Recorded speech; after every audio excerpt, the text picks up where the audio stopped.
Hey, everybody. It is me. Thank you, Brian, for the wonderful introduction. Really appreciate that. Love the partnership with AFP. We love you guys. You all are just incredible, awesome.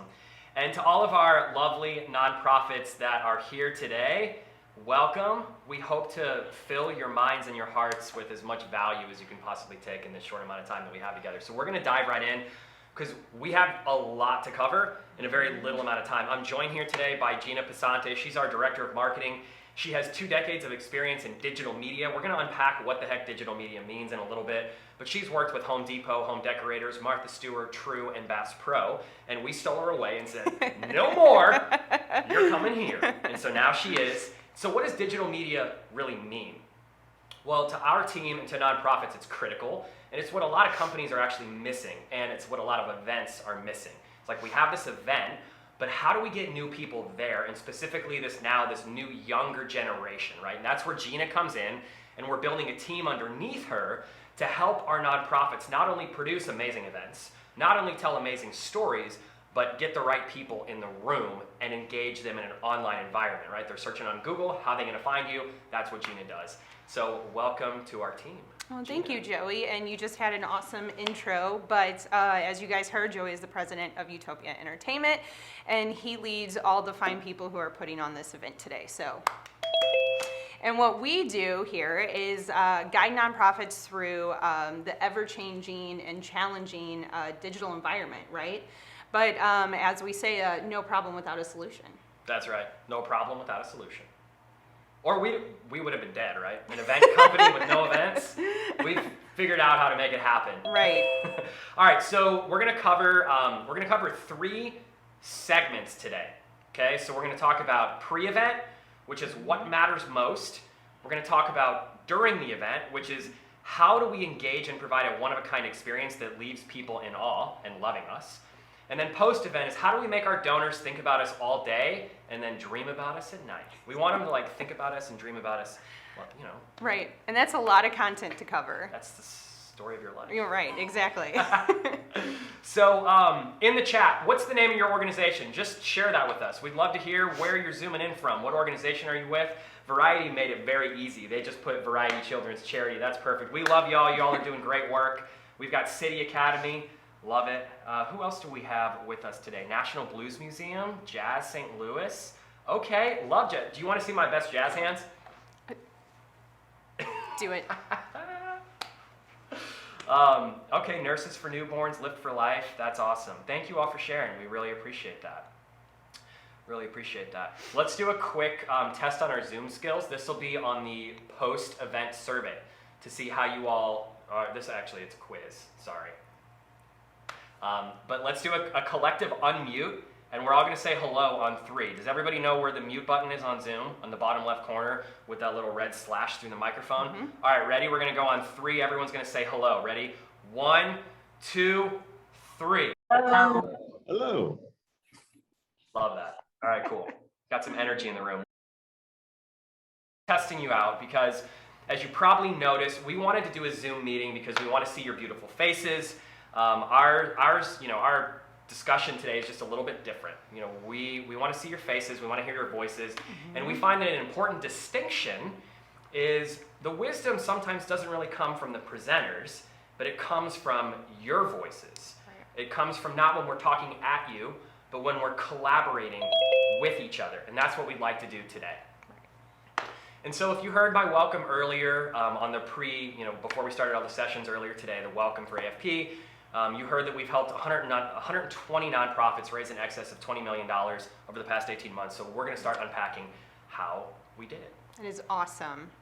So something I would like to know, guys, and Joey, let's get some crowd participation here, is just as a show of hands, how many of you guys have maybe experienced some challenges in the past year, but from them maybe discovered some opportunities? And just go ahead. So we've got 1, we got 2, 3. Well, we got 4 cameras on. Vernique raised her hand. We got digital hands coming in. All right, cool. So we've all experienced some challenges.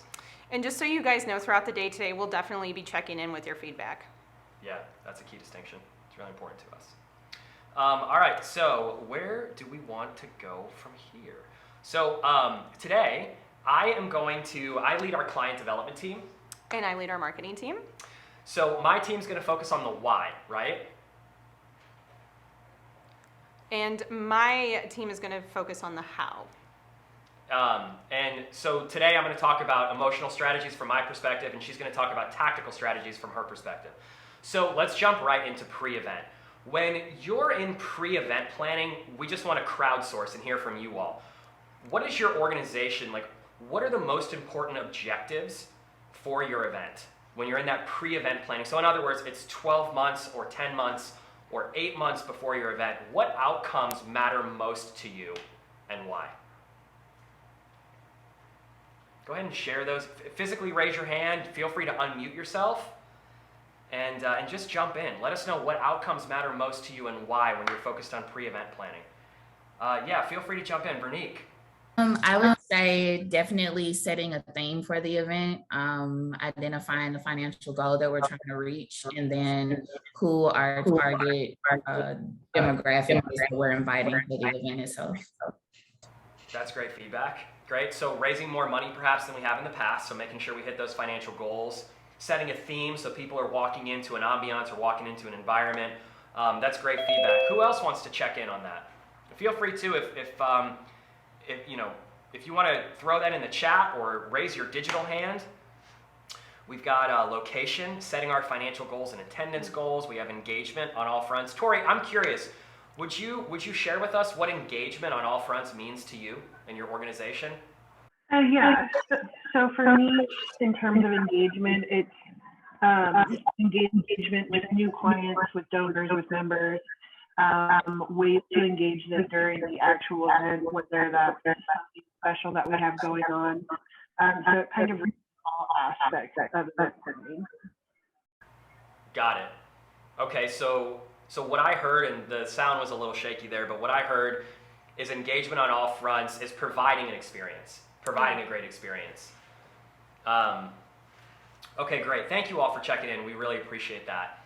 And so when we think about pre-event, when our team's consulting a nonprofit before the event, we're thinking about how do we set intentional and thoughtful goals and outcomes that really go beyond the finances of your event. So here's some important tips and tricks that have worked for our nonprofit partners and our team alike.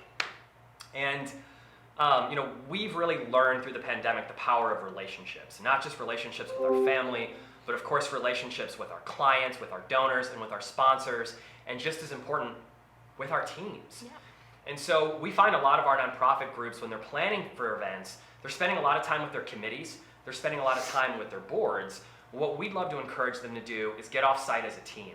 And we do this as a team as well, right? So when we're planning for a big experience or an event or a seminar like this, we go in nature, or we do a happy hour, we go to a coffee shop, anywhere outside the four walls where we can tap into creativity around rethinking about how we deliver and create value and experiences.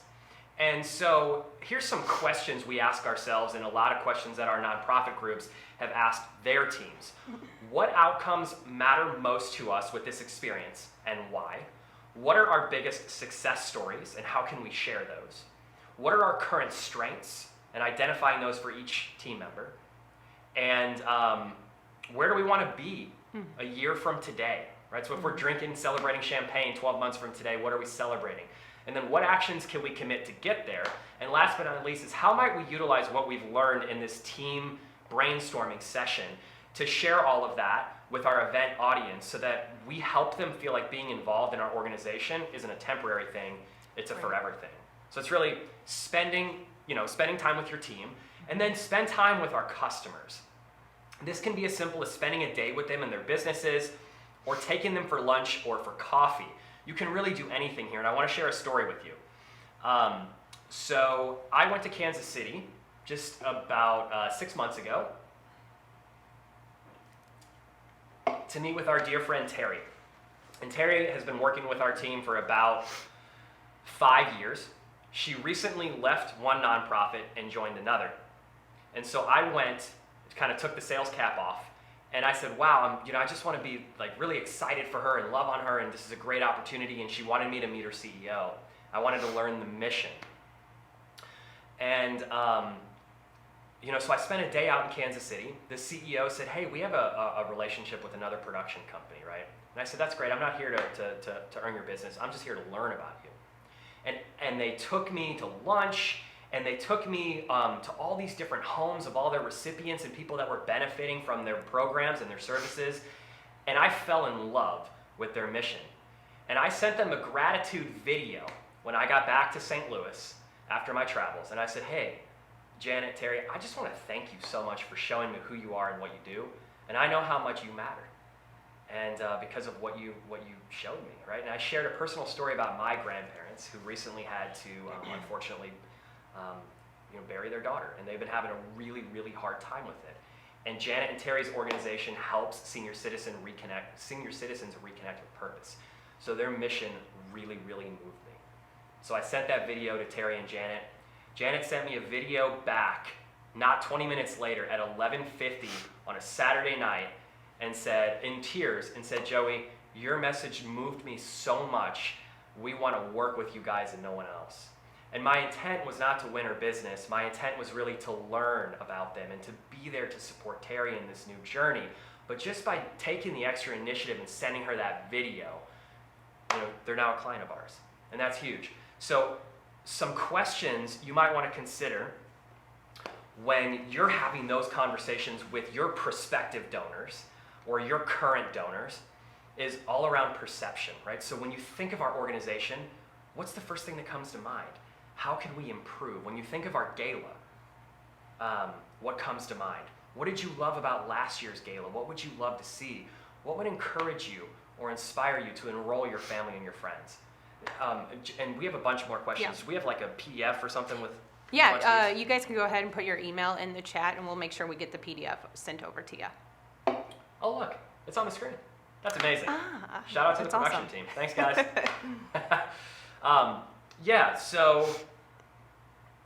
So engaging, chatting with our team, enrolling our donors, having conversations with our donors, finding out what matters most to them about our experiences and how we can improve as an organization. And then 3, small e-events, looking to engage our donors and recipients outside of the events. This is a really interesting statistic on my computer. I want to share this. Donors are making smaller but significantly more donations in 2020 and 2021. The average value of a donation decreased in 2020. However, the average number of donations grew 110%. That means tons more people are donating across the planet because everybody's tapping into this philanthropy, right? And so more donors means more opportunity. More opportunity means more ways to think about engaging people and, building relationships with them prior to your big e-events, your gala. And then think about family volunteering opportunities. Because now families have the opportunity, we showed them this with streaming. They could bring their family into the living room, and now the family's involved. They couldn't bring their kids to the Ritz-Carlton, but they can now bring their families to your events. What about family volunteering opportunities? And one organization that does this better than I've ever seen before is the Front Row Foundation. We'll include the video of this event that I was a guest at on the PDF as well. Let's put that on the PDF because this is the coolest small E donor appreciation event that I have ever been a part of, and I thought it was mind-blowing. So just to recap what I've just shared, go to your donors, go to your attendees, include them in the process, right? Because you're not just building a framework for your event, but you're giving those that matter a voice of ownership, and that makes them feel like they matter because they do. Quick video, take a look at this. Lachlan, you have that video ready? Amy, it says you are trained in technology. That's very good. Are you adept at Excel? No. PowerPoint? No. Publisher? Not really. Exactly in what area of technology are you proficient? Snapchat, Pinterest, Instagram, Vine, Twitter. You know, the big ones. I'm surprised you didn't say Facebook.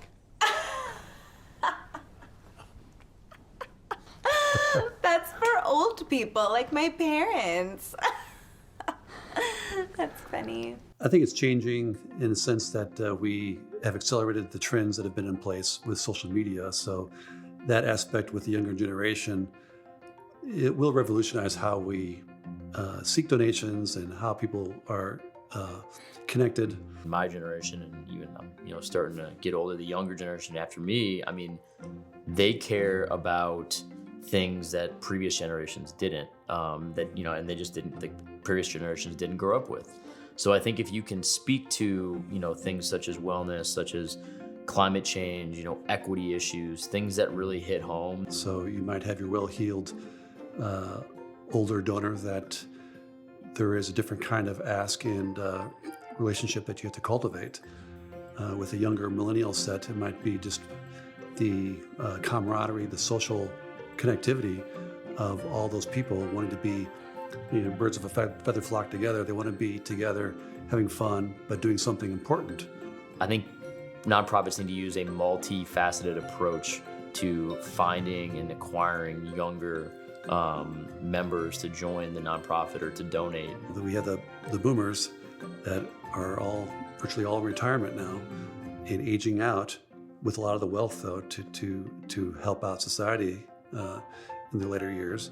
And we have a new group coming forward here now in their 20s and 30s that are the largest group in history that we have to find a new way to engage. And this is a very savvy, sophisticated digital consumer that has to be appealed to in a creative way. So be creative and keep networking.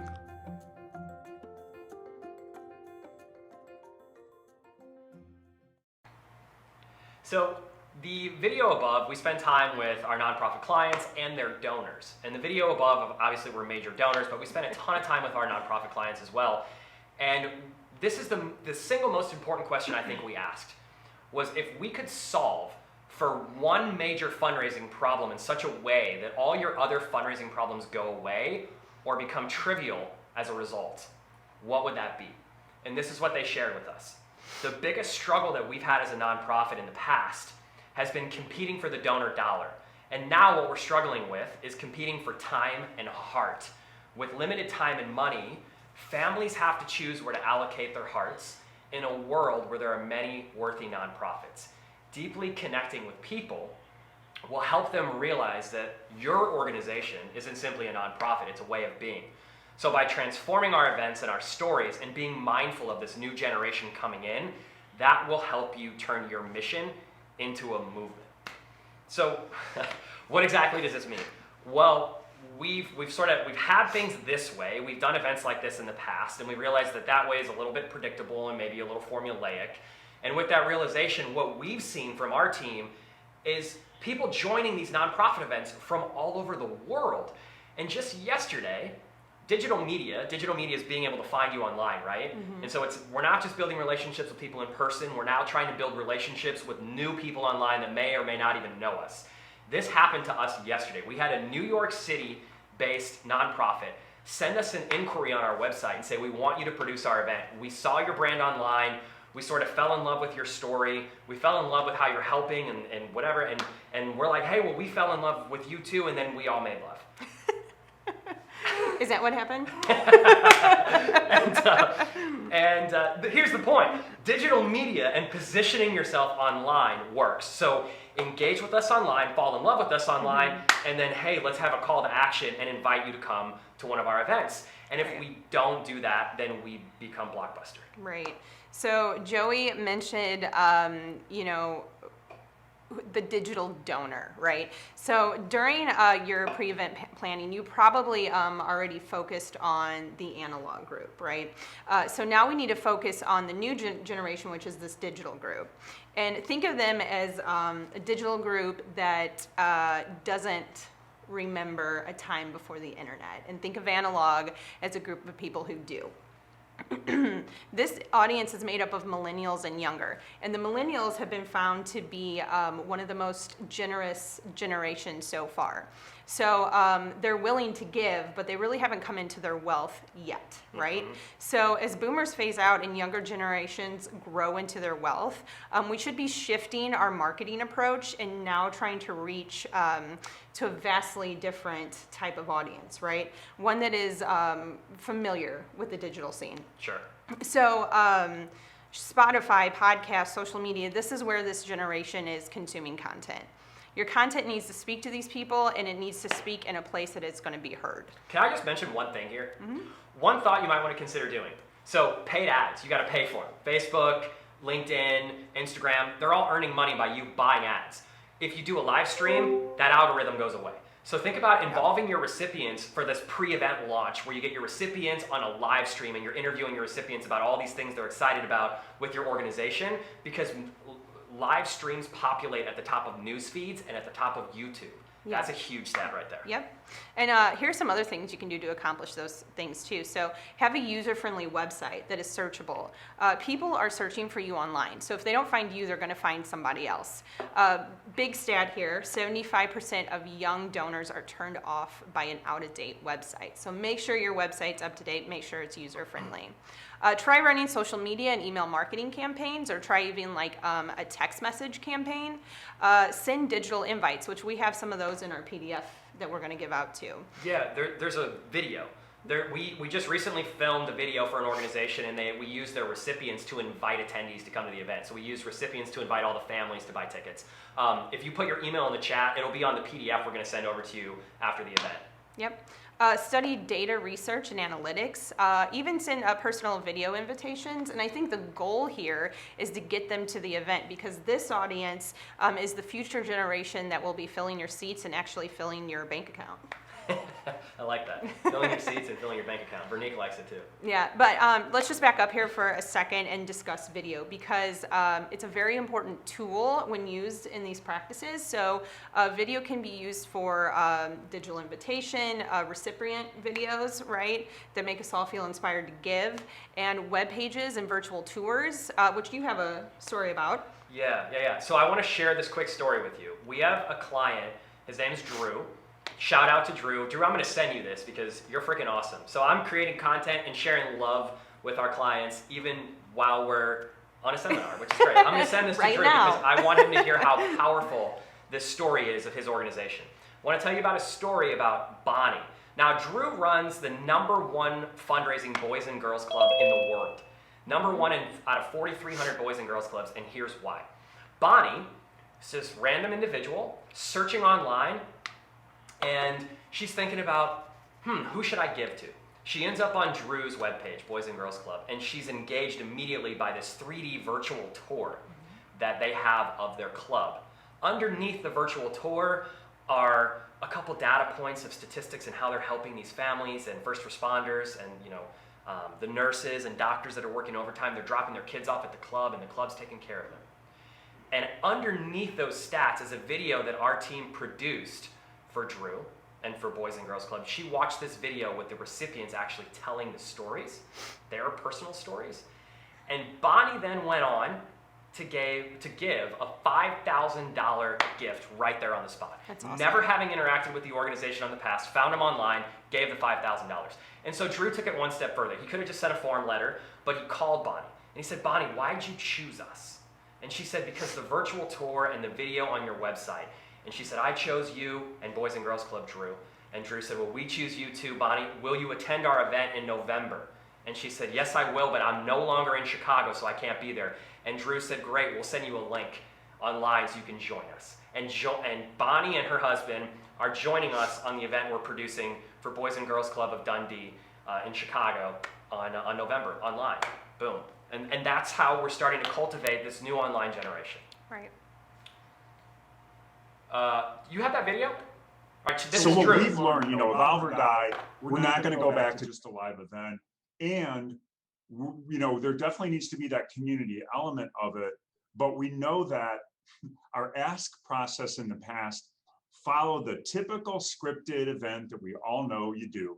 And we're going to evolve that. And we learned enough from the hybrid event to say, we're going to make it a journey. That was Drew. That was Drew. So I know the stuff that we just covered in this portion is kind of top level, but if you guys want to do a deeper dive with us, go ahead and put your email in the chat and we will send you an invitation to our event in October. And we'll be covering a lot of this stuff more in depth. And we might even have Drew on as a panelist just to interview him and allow people to ask questions as to how he got where he is, which is pretty awesome. So All right, so we are, let's just recap pre-event. So we're gonna gather as a team off-site to inspire creativity. We're gonna meet with our donors, care about them and build relationships with them. And don't just think about your top donors, but think about donors that have only donated $10 or $50, because those are the donors that could go from $50 to $1,000 over time. We're gonna do small e-events outside of the gala to provide an opportunity for, donors to fall in love with you and who you are and why you matter. And then we're gonna work on a digital media or a digital marketing strategy to appeal to the new donor online who's searching for you right now, and your online presence will determine whether or not they find you. So we're curious. We just wanna involve you guys real quick. Can you let us know what's been your biggest takeaway? I know we're like rattling through this, and of course we're nervous, we're humans, we're on this set, and there have been amazing presenters before us. We have some anxiety, so we like just taking a brief pause and breathing and hearing from you all. Can you tell us what has been your biggest takeaway so far? Any ideas or reflections on things you could potentially incorporate into your pre-event strategy? Just drop them in the chat, or digital hand raise, physical hand raise.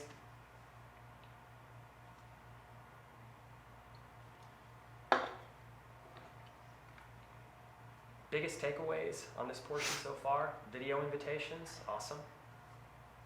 Do you see, this is a simple yes or no, do you see opportunities for growth in your pre-event strategy? The video invitations are a really cool idea. Yeah, for sure. Great, offsite meeting, talking to attendees, small e-events from Veronique and Stephanie said the offsite meetings, that's awesome. Emily likes the idea of the video invite. Great. All right, let's move on to events. How are we doing on time in there, guys, in the production studio? 15 minutes left-ish. 15 left? All right, we're gonna skip this next video. We're skipping this next video because I want to get to the event pieces. Sure. Because this is the most important, I think, what everyone's really gonna take away from, from our discussion today. So, okay. Events. When we think about events, we think about, people are giving up portions of their lives, time that they're never going to get back. Right.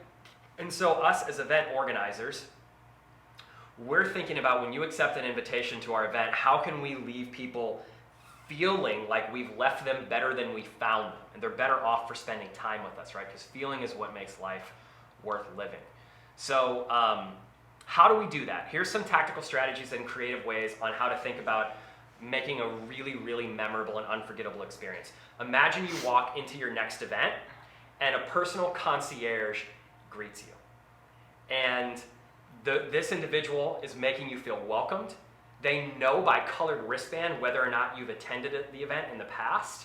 They're walking you over to your table. They're introducing you to your other table members. So they're kind of a table captain, if you will. And they, again, like I said, they know if you've been there before.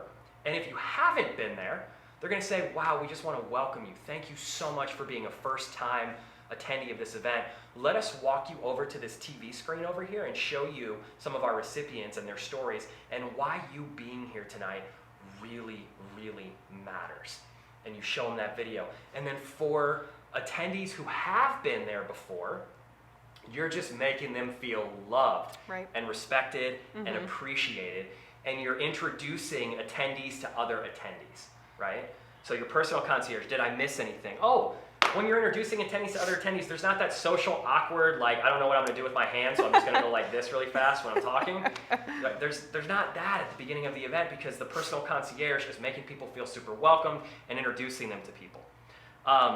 If you think this is only happening for personal, attendees that are in person, no parallel experience going on online for your digital or your online attendees, right? So let's not connect people just with each other. Let's connect them to your recipients. And that's exactly what we did for HCC Nepal. So this organization out of Atlanta, we went down there to produce an event.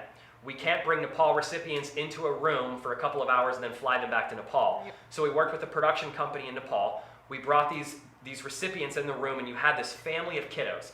And they're sitting in their mud hut house, and it's like we have all these amazing things in America, and we don't even realize this is going on across the world, right? And they're sitting in their house, and he's crying. And he's saying, thank you so much for you being there tonight. You're providing food for my little sister. You're providing opportunity for us. You're giving us hope. And all 400 of the donors at this event heard that and saw that and got to engage with these recipients that were across the world. And this was happening in a physical environment and a digital environment. So how are we bringing your recipients into the event the night of? So that's number 2. Number 3 is passive to active during the program, okay? So think about playing your Fund a Future or your Fund a Need or your mission video. And then everyone at your event writes a letter to that family. So you have maybe one family that's going through some trauma, through some struggles. Maybe there's kids or, you know, they're going through something, or maybe it's a story of resilience. And you've got all these blank thank you notes at tables, and everyone that's joining in virtually has pre-postage envelopes with thank you notes that they can also write letters. And we write this letter to this family. Now imagine the recipients then opening up the letters from 300, 400, 500 strangers. And then you ask the recipient, the mom, you say, hey mom, will you record your kiddos or whomever reading those letters? And then you send the recordings back to your donors that wrote the letters. And that is huge. Right. Does that make sense? Yeah, no, that's awesome. And I think this is such a great idea because the recipients now become the givers, right? They went from receiving generosities to giving appreciation. And that appreciation is what makes the donors want to give again. Absolutely.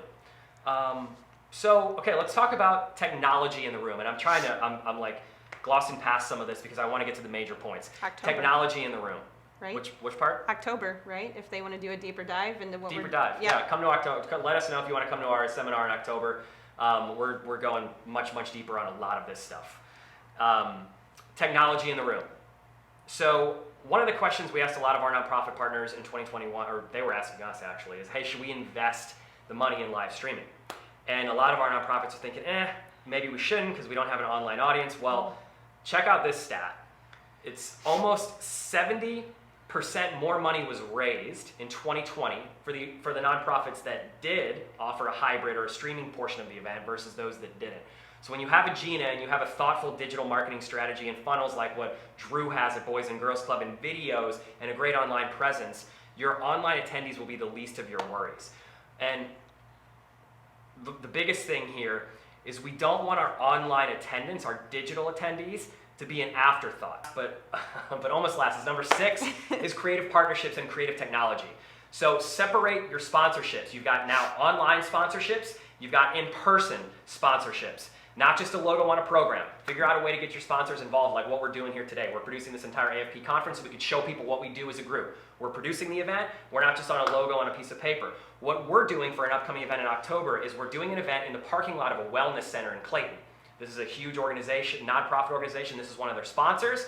Instead of printing them on a program, we're doing virtual walkthrough tours of their studio, their whole space. So the sponsors going again from passive to active. The whole thing here is how do we take not just the attendees, the sponsors, the donors, the families, everyone, the recipients from passive to active. And so virtual walkthroughs of the tour. And then before we go into the program piece of the night, they're going to lead us, they're a meditation, yoga, healing center. They're going to lead us in an active meditation cycle so we all get grounded in empathy so they get to actually showcase what they do. I think we need to skip this next part and just go right to video because this is huge. We only have a few minutes left and we want to be mindful of capturing this. Right. Because this is the biggest piece. Right. So how do we capture their attention? How do we make the audience care, right? And the answer is, like Joey just said, video. Because 57% of people who watch a video are more likely to give a donation. Yep. We want to send you the video. So that video I shared that encouraged Bonnie, that online donor at Boys and Girls Club, to give $5,000. That video was the paddle raise video we showed the night of Boys and Girls Club's event. It raised $287,000 during the paddle raise. If you want to see that video, we'll send it to you, not a big deal. Just put your email in the chat, it'll be on our PDF. You can take a look at the video, use it as a format, work with us or work with another agency, but make sure you have a really compelling video that attaches people to your mission, and then you can create really intentional online strategies to just engage those people that are searching for you online. Cool, so the overview. We talked about personal concierge. We talked about involving your recipients, moving your donors from passive to active, involving technology in the room to create an amazing experience. Surveys, in-event surveys, so you get pulse checks on people, engaging them, not just eating dinner, but hey, take a survey, we want to check in with you. And then the last one was video, right? Right. And something else is that you want to make everyone feel appreciated no matter what the size of their donation, right? Yep. So do you want to show them this video? We have how many minutes? We have 5 minutes? I don't think we have time. I don't think we have time for the video. If you want to see the video, it's actually one of our friends, Maxine Clark. She's the founder of Build-A-Bear. If you want to see the video we put together with her, put your email in the chat. We'll send it to you. It's super cool. What she mentions in this video blew my mind, and I'm like, okay, cool. This is something that we really need to talk about, but we got to skim and gloss over it. Maxine, we love you. If you want to see her piece, just let us know. We'll send you the video afterwards. All right, this is the follow-up. So we talked about pre-event, we talked about the event. Here's the post-event piece. Are we done? We're not done. Are we the done at journey's never post-event? over. You know, are we done? It's over with? I get to sit back and not do anything anymore?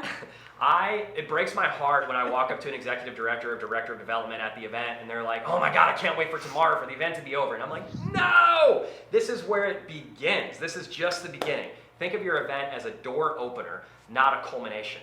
The reason why people do anything in life, we don't buy or, excuse me, these bubblies, by the way, make me a little, they give me some gestational gas.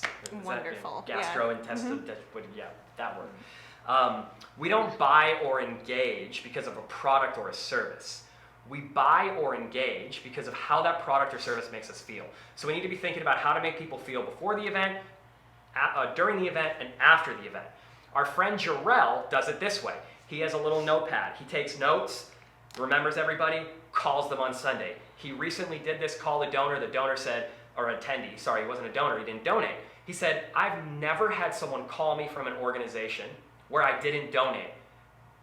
That's awesome. You made me feel really appreciated for attending your event. That was on a Sunday. That attendee called Jarrell on Monday, the following day, and said, I'm going to give you a $30,000 12-month split gift to your organization because you're the first organization in my 30 years of attending nonprofit events and being a donor that anyone has ever done that. So reach out, okay? Here's another way that it can be done. Use your personal concierge members or your ambassadors to check in at the table. Like they're table captains. You go to your attendees and you say, hey, can our executive director or development director reach out to you next week and just get your feedback on our event experience and if you enjoyed it? They're like, yeah. We're like, great. How do we contact you? Email address, text, phone? How do you want us to reach out? Boom, you have that information. You can also, instead of using your concierge members, you can use your survey. On the QR code, one of the questions on your survey is, can we reach out to you? Yes, we can. Awesome, great. You've captured that information. Now that information's data. Now you're not spending and wasting time with people who are going to say no. You're spending time with people who are going to say yes. This is the last thought. And then I promise we're wrapping it up, Brian. Last thought here is we do things a little bit differently here with our clients. We follow up with our clients often, but we do so in really fun and unique ways to let our clients know that we're thinking about them and we love them. So we recently produced an event for an organization in Chicago, a hybrid event, and they sent us home with a cooler of beer, full with beer. And they're like, you guys, we love you guys. This was awesome. Take this beer, enjoy it when you get back to the office. But the cooler, I need the cooler back because it's really meaningful for my family. And so I'm like, I put the cooler in my garage and it's been there for a couple of weeks. And I just wanted Karen, the director of development at this school and the owner of the cooler, to let her know how much we loved her. So I sent her this video. Hi, Mom. It's me, your favorite cooler from the past. I can't believe you shipped me off to live with these weird people in St. Louis. They keep me locked in the garage. I miss you, Mom. We'll see you soon. So there you go. Here's the cooler. This video, I've just created content on our event. This video is going to get sent to Karen. Karen, just want to let you know, we love you. We have your cooler. It's safe. We'll get it back to you. We guarantee that. So today, notice we didn't spend any time talking about AV. We didn't spend any time talking about projectors and how cool our cameras are and how amazing our sound systems are and how great microphones are here at Utopia. We didn't spend any time talking about that. We spent time talking about topical things that we feel the importance of which cannot be overstated. So, why did I share that video with you? It's important. It's just ways that we can be reaching out to our friends, our donors, our recipients, our attendees to let them know we love them and we care about them even after the event is over. It's appreciation. Appreciation. Yeah. So drop it in the chat, Brian. I know we got to go. Drop in the chat. What's been your biggest takeaway from today? And oh my God, that was a blur. I feel like we glossed over so much stuff here. But I hope you all got value. I hope you got value out of what we shared with you today. Please just let us know that you did. We really value and honor your time. We want to make sure you found it useful and helpful, and strategies you can take back to your event. So just share with us what stuck out to you today. What was a takeaway? Share that with us in the chat. We love y'all. Thank you.